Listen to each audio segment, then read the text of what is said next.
ভূতের গল্প দেওয়া বন্ধু। চরিয়া, ছুটির ঘন্টা পড়ার আগে লাইব্রেরিতে বইটা জমা করে আসি। লাইব্রেরিতে যাবি? কটা বাজে এখন? ওই 3:30 মতো হবে। কেন বলতো? তুই তো জানিস আমাদের স্কুল বাড়িটা আগে রাজবাড়ি ছিল, আর যেখানে এখন লাইব্রেরি ওটা রাজকুমারীর ঘর ছিল। রাজকুমারী ছিল অসাধারণ সুন্দরী, আর তার ছিল খুব পড়ার ঝোঁক, তাই সে দেশ বিদেশ থেকে বই এনে নিজের ঘরে রাখতো। সব ঠিকই চলছিল জানিস, একদিন দুপুরবেলা রাজকুমারী বই পড়তে পড়তে ঘুমিয়ে পড়েছিলেন। তখন ছিল শীতকাল। ব্যাস, ঘটে গেল সাংঘাতিক দুর্ঘটনা। সেই ফায়ারপ্লেসের আগুনের ফুলকি প্রথমে পর্দায়, সেখান থেকে আগুন ছড়িয়ে পড়ল সমস্ত ঘরে।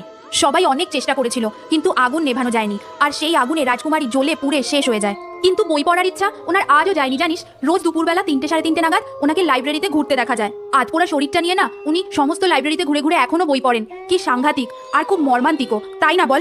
কি বলছিস? তাহলে সেদিন লাইব্রেরিতে ফ্যাঁস ফ্যাঁসে গলায় যে আমার কাছ থেকে এই বইটা চাইছিল ওটা কোনো স্টুডেন্ট নয়, রাজকুমারী?